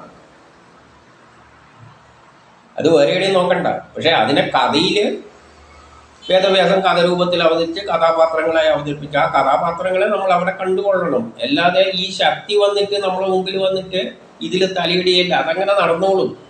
പ്ലാൻ ചെയ്ത് വെച്ചിരിക്കുക. ഇനി ഇത് പ്രളയം കഴിഞ്ഞുണ്ടായി പിന്നെയും ഇതേമാതിരി തന്നെ പോയിക്കൊണ്ടിരിക്കുന്നത്. അതിലൊന്നും ഒരു മാറ്റമില്ല. ഇതെങ്ങനെ ഓട്ടോമാറ്റിക്കായിട്ട് പോകുന്നവരി പോവുകയാണ്. നമ്മളൊരു കഥ എഴുതുമ്പോൾ സിനിമയിലെല്ലാം കണ്ടിട്ടില്ല, ആദ്യം തന്നെ കാണിക്കും ഈ കഥയിലെ കഥാപാത്രങ്ങൾക്കോ കഥാപാത്രങ്ങൾക്കോ ഒന്നും ഇന്ന് ജീവിച്ചിരിക്കുന്നവരുമായിട്ടോ മരിച്ചവരായിട്ടോ ഇനി ജനിക്കാൻ പോകുന്നവരായിട്ടോ ഒരു ബന്ധുവില്ലാതെ കാണിക്കുന്നില്ലേ. പറയുന്ന അവരുടെ കാര്യം തന്നെയായിരിക്കും, പേരുമാരം മാറ്റും. അതേപോലെ തന്നെയാണ് ഇത് എഴുതിയിരിക്കുന്നത്. ഇന്ന് നടക്കാൻ പോകുന്ന സംഭവങ്ങൾ 3-ാം ലോകമഹായുദ്ധം, അതിൻ്റെ ശേഷമുള്ളതും അതിൻ്റെ മുമ്പിലുള്ള കാര്യങ്ങൾ തന്നെയാണ് പല പേരുകളും വെച്ച് എഴുതി വച്ചിരിക്കുന്നത്. അതിൽ കൃഷ്ണൻ എന്നത് ആ ശക്തിയാണ്, കാലമാണ്, അതാണ് നയിക്കുന്നത്. അതിലെ കഥാപാത്രങ്ങളെല്ലാം നമുക്ക് ലോകത്തിൽ നോക്കിയാൽ കാണാൻ പറ്റും. കൃഷ്ണൻ ആരിലൂടെയാണ് ആക്ട് ചെയ്യുന്നതെന്നെല്ലാം, അർജുനനെ എല്ലാം അവിടെ കാണാം, എല്ലാവരെയും കാണാം, ദുര്യോധനനെയും എല്ലാം അവിടെ കാണാം. എന്ന് ചേർച്ചയില്ലാതെ ഇരിക്കുന്നു എന്ന് ഋഷികൾ വേദങ്ങളുടെയും നിഗൂഢ ശാസ്ത്രങ്ങളുടെയും അനേകം കഥകളുടെയും വിവരിച്ചിരിക്കുന്നു. അപ്പം വേദങ്ങളിലൂടെ ഋഷികൾ എഴുതി തന്നിരിക്കുകയാണ് ഇതെല്ലാം. ഈ കാര്യങ്ങളെല്ലാം വേദങ്ങളിൽ വിവരിച്ചിട്ടുണ്ട്. അതിൻ്റെ പിന്നിൽ പ്രവർത്തിക്കുന്ന ആ ശക്തി വിശേഷമാണ് കൃഷ്ണൻ.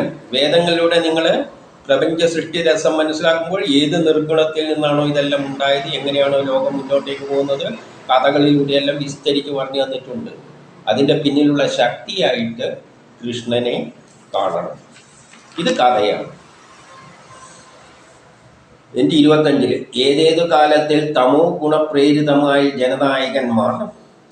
അപ്പം തമോ ഗുണപ്രേരിതരായി ഏതെങ്കിലും കാലത്തിൽ. അപ്പം നമ്മൾ സത്വഗുണത്തിലും രജോ ഗുണത്തിലുമാണ് വർക്ക് ചെയ്യേണ്ടത്. സത്വഗുണം എന്ന് പറയുന്നത് ന്യൂട്ടൻ്റെ ഫസ്റ്റ് ലോ, സ്ഥായിയായ ഒരവസ്ഥ, നല്ലൊരു സിസ്റ്റം ഉണ്ടാക്കുക.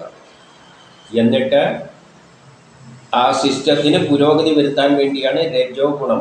ഒരു ഫോഴ്സ് ഉപയോഗിക്കണം, എങ്കിലേ അതിൽ നിന്ന് മാറ്റം വരുത്താൻ പറ്റുള്ളൂ. അങ്ങനെ മാറ്റം വരുത്താൻ പോകുമ്പോൾ ന്യൂട്ടൻ്റെ തേർഡ് ലോ ഉണ്ട്, റിയാക്ഷൻ. അതിനെ തടുക്കുന്ന ഒരു ശക്തിയുണ്ട്.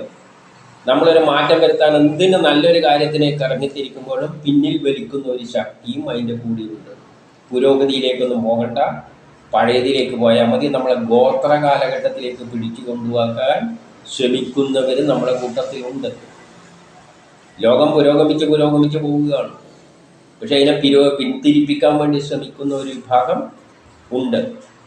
ആ വിഭാഗം, അതാണ് തമോ ഗുണക്കാർ. അവർ അതിന് പ്രേരിതമായ, തമോ ഗുണത്തിന് പ്രേരിതമായ ജനനായകന്മാരാകുമ്പോൾ, അപ്പൊ രാഷ്ട്രത്തെ ഭരിക്കുന്ന ആൾക്കാർ കാലത്തെ പിന്നോട്ടേക്ക് വലിക്കാൻ വേണ്ടി നിൽക്കുന്നവരാകുമ്പോൾ അവരെന്താകും? അധർമ്മ മാർഗത്തിലൂടെ അവർ അധർമ്മികളാകുകയും ചെയ്യും. സ്വജീവിതം പുഷ്ടിപ്പെടുത്താൻ, അവരുടെ ജീവിതം ശരിയാക്കിയെടുക്കാൻ വേണ്ടി സ്വാർത്ഥമതികളായി അവരുടെ ജീവിതം സംരക്ഷിക്കാൻ വേണ്ടി നിൽക്കുമ്പോൾ ആ കാലത്തെല്ലാം സത്വഗുണത്താൽ ലോകക്ഷേമത്തിനായി ഐശ്വര്യം, സത്യസന്ധത, ശരിയായ മാർഗദർശനം എന്നിവയ്ക്കായി രൂപം ധരിക്കുന്നു. ആ സമയത്താണ് ഓരോ രൂപം ധരിച്ച് വ്യക്തികൾ, വിശിഷ്ട വ്യക്തികൾ വരുന്നത്. ആ വ്യക്തികളിൽ ആണ് കൃഷ്ണൻ എന്ന് ഇവിടെ പറയുന്നുണ്ടെങ്കിലും ആ വ്യക്തികളിലൂടെ നിങ്ങൾ കൃഷ്ണനെ കാണണം. അപ്പം കൊളോണിയലിസത്തിൽ പോയപ്പോഴും കൃതയുഗം, ത്രേതായുഗം, കൊളോണിയലിസം, വിദേശികൾ വന്നപ്പോഴും കഥയിൽ പറഞ്ഞിട്ടുണ്ട് വിദേശി വരുന്ന ആരാ? രാവണൻ വരുന്നു പറഞ്ഞു. രാവണൻ ലങ്കയിലുള്ള വിദേശിയാണല്ലോ. അത്തരത്തിൽ കഥയിൽ അവതരിപ്പിച്ചു. നമ്മളെ സൗഭാഗ്യം, സീതയെ അടിച്ചു കൊണ്ടുപോയി. ഒരു ഒരു യുദ്ധം അന്ന് വന്നു, രണ്ടാം ലോക മഹായുദ്ധം വന്നു. ആര് വന്നു? രാമൻ വന്നു. പക്ഷെ നമ്മളെ സംബന്ധിച്ചിടത്തോളം അന്നത്തെ രാമനാണ്, ഗാന്ധിജിയാണ്. പക്ഷേ ഗാന്ധിജി മാത്രമല്ല, ലോകം മുഴുവൻ കീഴടക്കാൻ നെപ്പോളിയനെല്ലാം പ്രവർത്തിച്ചപ്പോൾ അവിടെ വേറെ രാമന്മാരുണ്ട്. അവരിലൂടെയാണ് കാലം മാറ്റിയത്. ഇപ്പോൾ ചൂതുകളിയുടെ കാലഘട്ടത്തിൽ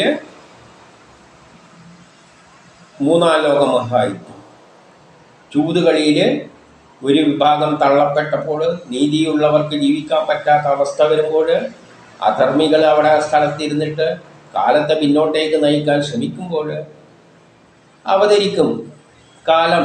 ഒരു മൂന്നാം ലോക മഹായുദ്ധത്തിൽ ചില വ്യക്തികളായിട്ട് രൂപം ധരിക്കുന്നു, ചില രൂപം ധരിച്ചു വരും.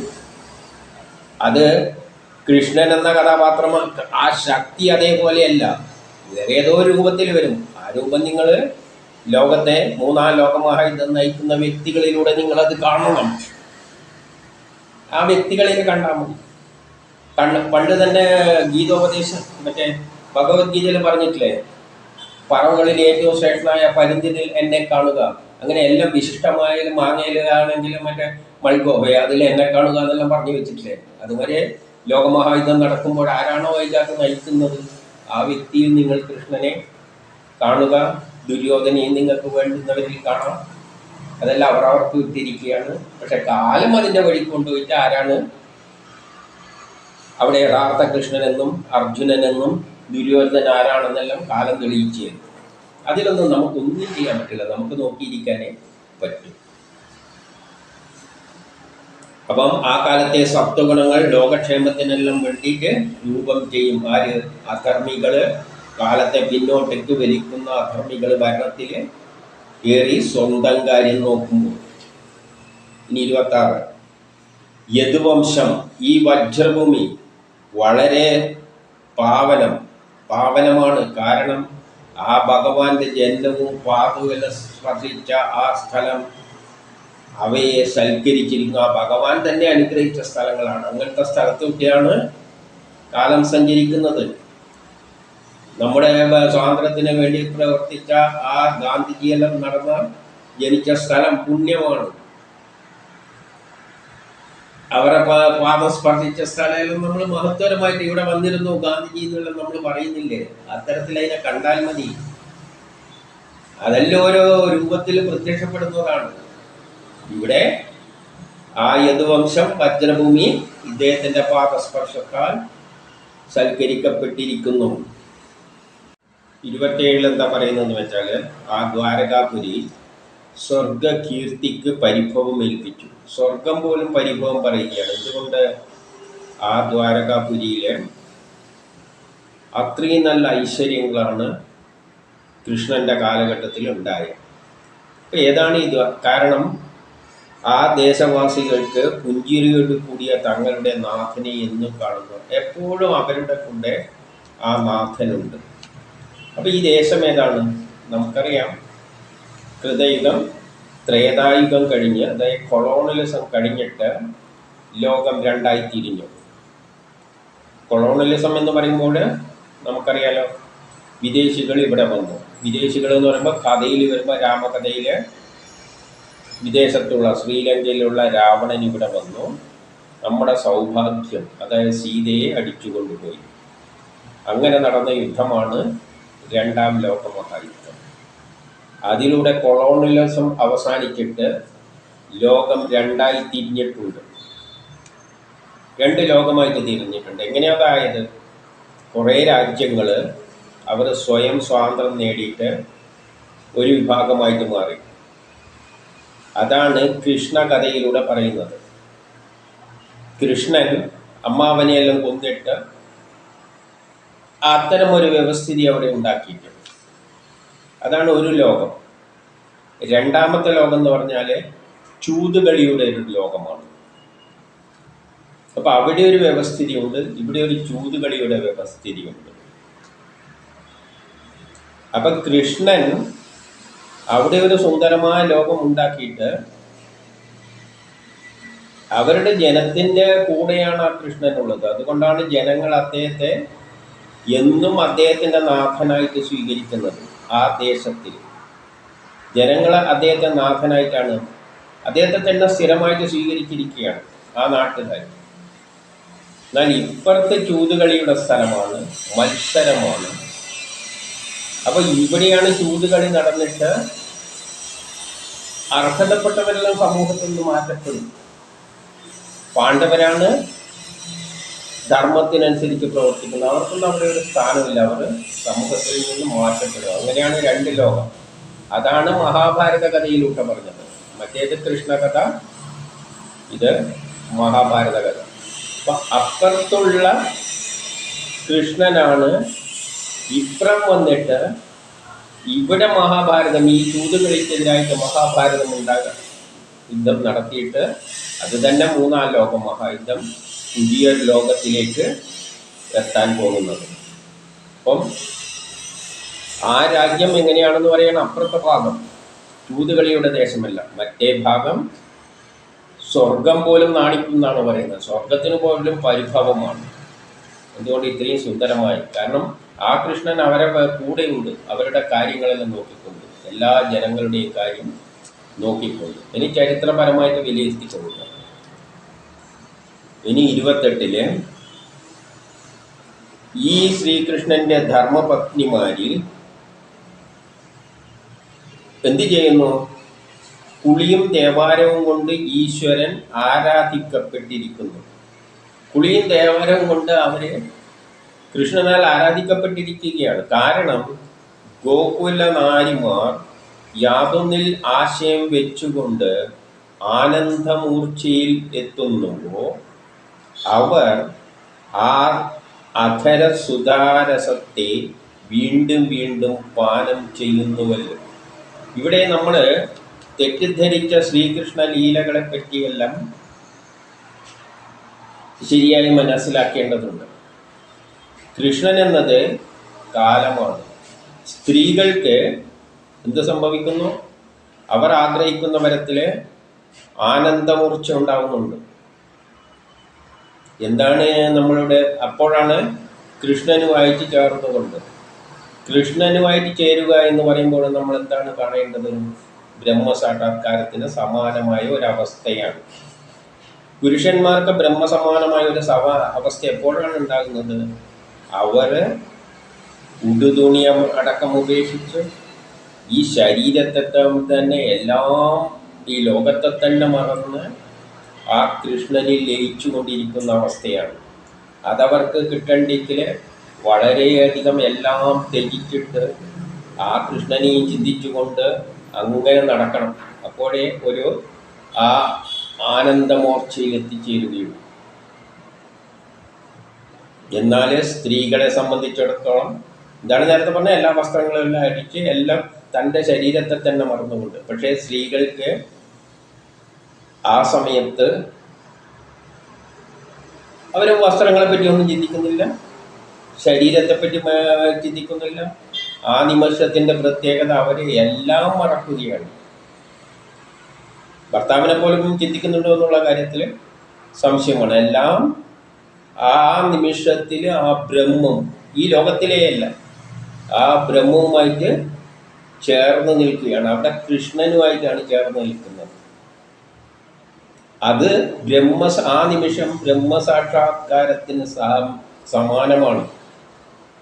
അപ്പോൾ ആ സമയത്ത് അവർ ചേരുന്നത് ബ്രഹ്മവുമായിട്ടാണ്. ബ്രഹ്മത്തിൽ നിന്നാണ് ഒരു കൊച്ചും ജനിച്ചു വരുന്നത്.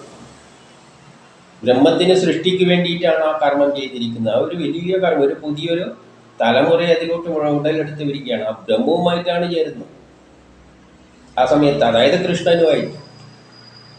അതുകൊണ്ടാണ് മറ്റുള്ള കഥകളിലെല്ലാം പറഞ്ഞ കാണാം, കൃഷ്ണൻ ഓടക്കുഴയിൽ വിളിക്കുമ്പോൾ ഭർത്താവിൻ്റെ അടുത്തുനിന്ന് ഭാര്യ എണീച്ചു പോകുന്നു എന്ന്. നമ്മളെന്താ ധരിച്ചു വെച്ചിരിക്കുന്ന ഭർത്താവ് അവിടെ കിടക്കുന്ന ഭാര്യ വാതിലും തുറക്കാതെ എങ്ങനെയല്ലോ കയറി പോകുന്നു എന്നാണ് കൃഷ്ണൻ്റെ അടുത്തേക്ക് പുറത്ത്. അത് നമ്മുടെ അർത്ഥം മനസ്സിലാക്കാത്തത് കൊണ്ടാണ്. ഭർത്താവിൻ്റെ കൂടെ നിൽക്കുമ്പോൾ തന്നെ ആ നിമിഷം അവൾ ഭർത്താവിനെ പോലും മറക്കുന്നുണ്ട്. അവർ ഈ ലോകത്തിലല്ല അവള്. കാരണം ആ ഒരു നിമിഷത്തിൽ അവർ ആ ബ്രഹ്മവുമായി ചേർന്നുകൊണ്ടാണ്, ബ്രഹ്മത്തിന് സമാനമായ കൃഷ്ണനുമായിട്ട് ചേർന്നുകൊണ്ടാണ്. അതാണ് രാസലീലയായിട്ട് ചിത്രീകരിച്ചത്. അതുകൊണ്ടാണ് എത്രയോ ഭാര്യമാരായിട്ട് ശ്രമിച്ചത്. എല്ലാ സ്ത്രീകളുടെയും ഭാര്യമാര് തന്നെ ആ ബ്രഹ്മത്തിൻ്റെ ആ നിമിഷത്തിൽ അർത്ഥത്തിൽ മനസ്സിലാക്കണം. എന്നിട്ട് 29-30 സ്വയംവരത്തിൽ വെച്ച് അവിടെയും പറയുകയാണ് അതെങ്ങനെയാണ് സംഭവിക്കുക. സ്വയംവരത്തിൽ വെച്ച്, സ്വയംവരം എന്ന് പറഞ്ഞാൽ സ്ത്രീകൾക്ക് ഇഷ്ടപ്പെട്ട ഭർത്താവിനെ സ്വീകരിക്കുക. പണം വെച്ചല്ല, ഒന്നും നോക്കിയല്ല, സ്ത്രീകളാണ് സെലക്ട് ചെയ്യുന്നത്. അവർക്ക് ഇഷ്ടപ്പെട്ട വെച്ച് ബലശാലികളായ ശിശുപാരാദികളെയെല്ലാം അടിച്ചൊതുക്കി കയ്യൂക്കുകൊണ്ട് കന്യാധനം, കയ്യൂക്കാകുന്ന കന്യാധനം കൊണ്ട് തന്നെ കൊണ്ടുവരപ്പെട്ട, കയ്യൂക്കാവുന്ന കന്യാധനം. അപ്പം അവിടെ നേടുന്നത് സ്വന്തം ശക്തി കൊണ്ട്, സ്വന്തം ആ പൗരുഷം കൊണ്ടാണ്. അവളവനെ വരുക്കുന്നു, അവൻ അവളെയും സ്വീകരിച്ചിട്ട് എന്ത് ചെയ്യുന്നു? പ്രദ്യുമ്നൻ, സാംബൻ, ആമ്പൻ എന്നീ പുത്രന്മാരോടുകൂടി. അപ്പൊ ഇവിടെ എന്താണ്? കൃഷ്ണൻ വിവാഹം കഴിച്ചതിലൂടെ ആരെയാണ് മക്കളുണ്ടാകുന്നത്? അപ്പൊ ഈ ആ ഒരു യോജിപ്പിന്റെ, ആ കല്യാണത്തിന്റെ ലക്ഷ്യമുണ്ട് എന്താണ്? മക്കളുണ്ടാകാൻ വേണ്ടിയാണ്. പ്രകൃതിക്ക് ആവശ്യം മക്കളാണ്, അല്ലാതെ അവിടെ ഭാര്യയും ഭർത്താവും കൂടി ചേരേണ്ട കാര്യമൊന്നുമല്ല. അതിലൂടെയാണ് ഈ 3 മക്കളെ, അത് ആരിലുണ്ടായതാണ്? രുക്മിണിയിലും ജാമ്പവതിയിലും മറ്റേ ഇതിലെല്ലാം ആയിട്ട്. അപ്പോൾ മക്കളെ ഉണ്ടാക്കാൻ വേണ്ടി സ്വയംവര രൂപത്തിൽ സ്ത്രീയാണ് സ്വീകരിക്കുന്നത്. എന്തുകൊണ്ടാണ് സ്ത്രീ സ്വീകരിക്കുന്നത്? ഏത് തരം കുട്ടി വേണമെന്ന് തീരുമാനിക്കുന്നത് കാലമാണ്, പ്രകൃതിയാണ്. പ്രകൃതിക്ക് അടുത്ത തലമുറയിൽ കർമ്മം ചെയ്യിപ്പിക്കുവാൻ യോജിച്ച ഒരു കുട്ടിയെ വേണം. അതിനെ ജനിതഘടനയുള്ള സ്ത്രീയെയും പുരുഷനെയും യോജിപ്പിച്ചിട്ട് സ്ത്രീയാണ് അതിന് യോജിച്ച പുരുഷനെ ചേരുന്നത്. എന്നിട്ടാണ് കുട്ടി ജനിക്കുന്നത്. അത് കയ്യൂക്ക് കൊണ്ടെന്നെല്ലാം പറയുമ്പോൾ അവിടെ അല്ലാതെ സ്ത്രീധനം എന്നൊരു പരിപാടിയൊന്നുമില്ല. പക്ഷെ അതെവിടെയേ സംഭവിക്കുകയുള്ളൂ? എന്നിട്ടാ അവരും മറ്റുള്ളവരായ സ്ത്രീകളും. അപ്പൊ ഇങ്ങനെയുള്ള സ്ത്രീകളുണ്ട്. കുറച്ച് സ്ത്രീകളെ പേര് പറഞ്ഞേ ഉള്ളൂ. താരകാസുരന്മാരെ വധിച്ചിട്ട് കൊണ്ടുവന്ന 10,000 കണക്കിന് സ്ത്രീകളും. അപ്പം കൃഷ്ണൻ ചെയ്തിരിക്കുന്ന എന്താണ്? സ്ത്രീകളെ മോചിപ്പിക്കുകയാണ്. അസുരന്മാര്, താരകാസുരനെല്ലാം 10,000 പേരെ തടയിലാക്കി അവരെയെല്ലാം രക്ഷിച്ചു. പിന്നെയോ ഇങ്ങനെയുള്ള സ്വയംവരത്തിലൂടെയുള്ള സ്ത്രീകളുണ്ട്. പിന്നെയോ അസമർത്ഥരായവരുണ്ട്, അപരിശുദ്ധരായവരുണ്ട്. അങ്ങനെയുള്ള എല്ലാ സ്ത്രീകളുടെയും സ്ത്രീ ജീവിതത്തെ ഏറ്റവും ശോഭനമാക്കി ചെയ്തിരിക്കുന്നു. അത് അത്ഭുതം തന്നെ. അപ്പോൾ കൃഷ്ണൻ ചെയ്തു വെച്ചെന്താണ്? സ്ത്രീകളുടെ മോചനമാണ്. സ്ത്രീകളെ ഇത്തരത്തിലുള്ള ഒരു സാമൂഹിക ഘടനയിൽ നിന്ന് മോചിപ്പിക്കുകയാണ് കൃഷ്ണൻ ചെയ്ത പ്രധാന ജോലി. എന്തുകൊണ്ടാണ് അത് അങ്ങനെ പറഞ്ഞത്? ഒരു രാഷ്ട്രത്തിൻ്റെ ആ സാംസ്കാരികമായ നിലവാരം ഉയർന്നു നിൽക്കുന്നത് അവിടെ സ്ത്രീകളുടെ ജീവിത രീതി മനസ്സിലാക്കിയാൽ വ്യക്തമാകും. ഒരു സമൂഹത്തിൻ്റെ ഉന്നതി എന്നത് സ്ത്രീകൾ അടിമകളല്ല, സ്വതന്ത്രമായി അവരുടെ കാര്യങ്ങൾ ചെയ്തുകൊണ്ട് ജീവിക്കാനുള്ള അവസരം വേണം. പക്ഷേ ഇന്നത്തെ വ്യവസ്ഥിതിയിൽ നമ്മൾ കാണുന്നത് സ്ത്രീകൾ ഉപഭോഗ വസ്തുക്കളും അത്തരം ചരക്കുകളെല്ലായിട്ട് മാറുകയാണ്. അവരെ ഒരു കാര്യം ഉപഭോഗ വസ്തു ചരക്കുകളായിട്ടാണ് കാണുന്നത്. അതിനെ ജീവിക്കാൻ വേണ്ടി അവൾ പല വേഷങ്ങളും കെട്ടുകയാണ്. അതിനെ പുരുഷന്മാരും എല്ലാവരും പ്രോത്സാഹിപ്പിക്കുകയാണ്. സമൂഹം അങ്ങനെ ഒരു വ്യവസ്ഥിതിയിലാണ് സ്ത്രീകളെ വെച്ചുകൊണ്ടുള്ള പരിപാടികളാണ് ഇവിടെ നടക്കുന്നത്. പണത്തിൻ്റെ ആധിപത്യത്തിൽ പണത്തിന് വേണ്ടി സ്ത്രീകളെ കൊണ്ട് എല്ലാ വേഷങ്ങളും കെട്ടിക്കുന്നുണ്ട് ഇവിടെ. എന്നിട്ട് കുറ്റാൽ അവസാനം ആരെ വിരടിയിലിടും? സ്ത്രീകളെ വിരടിയിൽ. ഒരു സ്ത്രീ ഇതിനൊന്നും തയ്യാറാവില്ല. എന്തുണ്ടെങ്കിൽ മാന്യമായി അവരുടെ ജീവിതം നിലനിർത്താനുള്ള ഒരു വ്യവസ്ഥിതി ആണെങ്കിൽ സ്ത്രീകൾക്ക് ഇതിലൊന്നും ഇങ്ങനെ ഇറങ്ങി നടക്കൊന്നുമില്ല. ഇന്നത്തെ ആ ഒരു ചൂതുകളി സംസ്കാരത്തിൻ്റെ ഒരു വകുപ്പാണത്. അതിൽ നിന്നാണ് സ്ത്രീകളെ മോചിപ്പിക്കുന്നത്. എന്നിട്ട് സ്ത്രീകൾക്ക് ഒരു അവരുടേതായ വ്യക്തിത്വം നിലനിർത്തിക്കൊണ്ട് അവരുടെ കർമ്മങ്ങളെല്ലാം അനുഷ്ഠിച്ചുകൊണ്ട് ഇഷ്ടപ്പെട്ട ഭർത്താക്കന്മാരെ സ്വീകരിച്ചുകൊണ്ട് എല്ലാം ജീവിക്കുവാനുള്ള ഒരു വ്യവസ്ഥിതി വേണം. അത് പണവുമായിട്ട് ബന്ധപ്പെട്ടതല്ല. ഇവിടെ പണത്തിൻ്റെ പേരിലാണ് എല്ലാം നടക്കുന്നത്. ഒരുതരം ചൂതുകളി, സ്ത്രീകളെ വെച്ചിട്ടുള്ള ചൂതുകളി. അപ്പോൾ ഇതെല്ലാം കൃഷ്ണ. അപ്പോൾ ഒരു സമൂഹത്തിൻ്റെ ഉന്നതി എന്ന് പറയുന്നാൽ ഇത്തരത്തിലാണ്.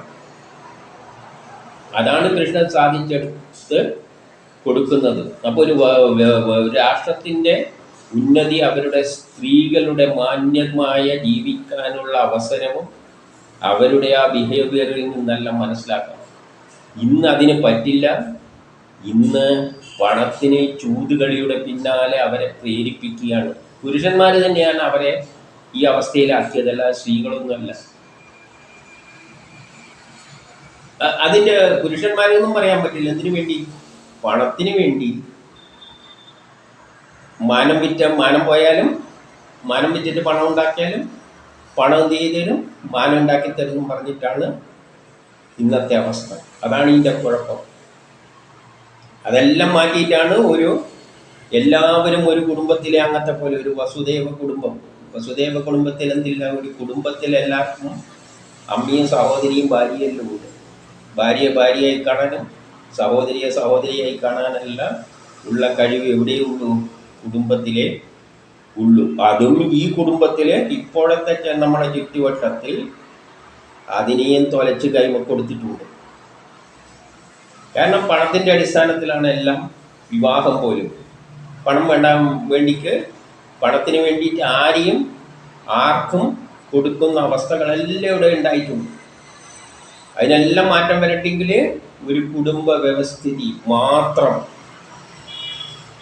അല്ലാതെ ചൂതുകളിയില്ലാതെ ഒരു കുടുംബ വ്യവസ്ഥിതി. അതിലാണ് ലോകം അവസാനം എത്തിച്ചേരാൻ പോകുന്നത്. അത് ഇതിലൂടെ മഹാഭാരത യുദ്ധം അല്ലെ 3-ാം ലോകമഹായുദ്ധത്തിലൂടെ. അതിൽ കൃഷ്ണൻ അപ്പുറത്ത് നിന്നുകൊണ്ട് ഇപ്പുറത്ത് പാണ്ഡവരുടെ വശത്ത് വന്നുകൊണ്ട് ഒരു യുദ്ധം നടത്തിയിട്ടാണ് ഇങ്ങനെയല്ലുള്ള ഒരു അവസരം സ്ത്രീകൾക്ക് ഉണ്ടാക്കി കൊടുത്തിരിക്കുന്നത്. എന്നിട്ട് എന്ത് പറയുന്നു? അത് അത്ഭുതം തന്നെ. അങ്ങനെ ആ പരിശുദ്ധരായ സ്ത്രീ ജീവിതത്തെ ഏറ്റവും ശോഭനമാക്കി ചെയ്തിരിക്കുന്നു. അത് അത്ഭുതം തന്നെ. ഈ സ്ത്രീകളുടെ ചെന്താമരക്കണ്ണൻ ഹൃദയത്തിൽ വസിച്ചുകൊണ്ട് ഗൃഹത്തിൽ വേർപിരിയാതെ ഇരിക്കുന്നു. ഇവിടെ ഈ സ്ത്രീകളുടെ ചെന്താമരക്കണ്ണൻ എന്ന് പറഞ്ഞത് ഓരോ കുടുംബത്തിലും കൃഷ്ണനുണ്ട്.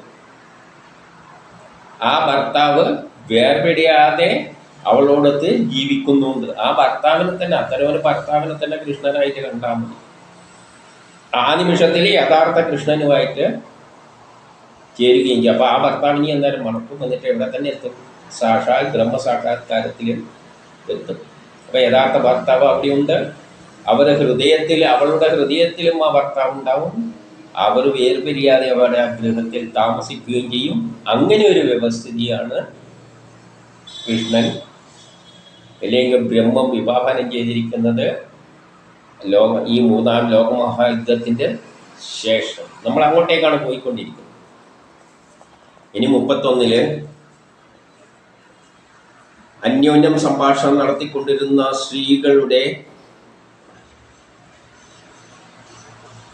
സ്ത്രീകളുടെ വാക്കുകളെ, ഇപ്പം ഇങ്ങനെ സ്ത്രീകളെല്ലാം പരസ്പരം സംസാരിക്കുന്നതെല്ലാം കൃഷ്ണൻ അവിടെ നിന്ന് കേൾക്കുകയാണ്. കൃഷ്ണന് ദീർഘദൃഷ്ടിയുണ്ടല്ലോ. മന്ദഹാസത്തോടുള്ള നോട്ടത്തോടെ കൃഷ്ണനൊന്ന് മന്ദഹാസത്തോടു കൂടി ആ സ്ത്രീകളെല്ലാം നോക്കി എന്നിട്ട് അഭിനന്ദിച്ചുകൊണ്ട് ശ്രീഹരി യാത്രയായി. എന്നിട്ട് 32 ശത്രുക്കളില്ലാത്തവൻ എന്ന് പേരുകേട്ട യുധിഷ്ഠിരൻ സ്നേഹനിമിത്തം, യുധിഷ്ഠിരന് ശത്രുക്കളൊന്നുമില്ല,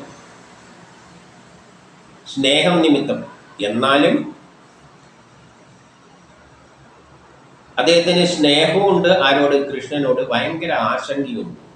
കാരണം ആരും ഉപദ്രവിക്കാനൊന്നും പോകുന്നില്ല കൃഷ്ണനെ, എന്നാലും ഒരു ആശങ്കയുണ്ട്. അതുകൊണ്ട് കൃഷ്ണന്റെ രക്ഷയ്ക്ക് വേണ്ടി ആന, തേർ, കുതിര, കാലാൾ എന്നിവയോട് കൂടിയ സൈന്യത്തെ അയച്ചു. ഒരു വലിയ സൈന്യത്തോടു കൂടിയാണ് ആരെ പറഞ്ഞ് അയച്ചത്? ശ്രീകൃഷ്ണനെ പറഞ്ഞയച്ചത്. ഇതിൻ്റെ 33 കുറെ സഞ്ചരിച്ച ശേഷം കൂടെ വന്നവരെ തിരികെ അയച്ച് കൂടെ വന്നവരോടൊത്ത് പ്രയാണം ചെയ്തു. കുറച്ച് അങ്ങോട്ട് പോയപ്പോൾ കുറച്ച് പേര് കൂടെ പോകുമല്ലോ, കുറച്ച് അങ്ങോട്ടോളം. ഇപ്പം ട്രെയിനെല്ലാം കയറ്റാൻ വേണ്ടി റെയിൽവേ സ്റ്റേഷൻ വരെ പോകും. ഇത് ട്രെയിനല്ല, രഥത്തിൽ തന്നെയാണ് പോകുന്നത്. അപ്പോൾ കുറച്ച് അങ്ങോട്ട് എത്തിയാലും പറഞ്ഞാൽ പിന്നെ നിങ്ങൾ കൂടി, ഇനി നമ്മൾ പോയിക്കൊള്ളുന്ന മുന്നേ കൃഷ്ണൻ്റെ ആൾക്കാരുമായിട്ട് അങ്ങോട്ട് പോയി. ഇനി 34, 35 പിന്നെ പാഞ്ചാലദേശം, യമുനാതീരം, ശൂരസേനൻ്റെ രാജ്യം, സരസ്വതി തടം, പിന്നെ മത്സ്യദേശം എന്നിവയെല്ലാം കടന്നിട്ടങ്ങനെ പോകുന്നു. അതായത് കുറേ ദേശങ്ങൾ കടന്ന് പോവുകയാണ്. എൻ്റെ 36 അവസാനം എന്ത് ചെയ്ത്, ഈ പോകുന്ന വഴിയിൽ ജനങ്ങളെല്ലാം എന്ത് ചെയ്യുന്നുണ്ട്? കാഴ്ചകൾ കൊടുക്കുന്നുണ്ട് കൃഷ്ണന്. ലോകം മുഴുവൻ ഒന്നായില്ല, അപ്പുറത്തെ രാജ്യമല്ല ഇതുമെല്ലാം ഒന്നായി. അങ്ങനെയാണ് അവിടത്തേക്ക് പോകുന്നത്. അപ്പോൾ എന്താണ്, എല്ലാവരും തിരുമുൽ കാഴ്ചകൾ കൊടുക്കുന്നുണ്ട്. വൈകുന്നേരം പശ്ചിമ ദേശത്ത്, അതായത് ദ്വാരകയിലെത്തി. വൈകുന്നേരമാണ് കൃഷ്ണൻ ദ്വാരകയിലെത്തിയത്. അപ്പോൾ സൂര്യദേവൻ ജലത്തിലും എത്തി. കൃഷ്ണൻ ദ്വാരകയിലെത്തിയപ്പോൾ സൂര്യദേവൻ ജലത്തിലും എത്തി എന്ന് പറഞ്ഞാൽ സൂര്യൻ അസ്തമിച്ചു. അപ്പോൾ കൃഷ്ണൻ ആരാണ്? കാലമാണ്. സൂര്യൻ തെളിക്കുന്ന കാലത്തിൽ, ആ കാലത്തിൻ്റെ പിന്നിലുള്ള ശക്തിവിശേഷമാണ് ഇവിടെ വന്ന് മഹാഭാരതത്തിൽ യുദ്ധം നടത്തി ഇവിടെ ഒരു ഭരണം ഉണ്ടാക്കിയിട്ട് തിരിച്ച് ദ്വാരകയിലേക്ക് എത്തുമ്പോഴേക്കും സൂര്യനും അവിടെ അസ്തമിച്ചു.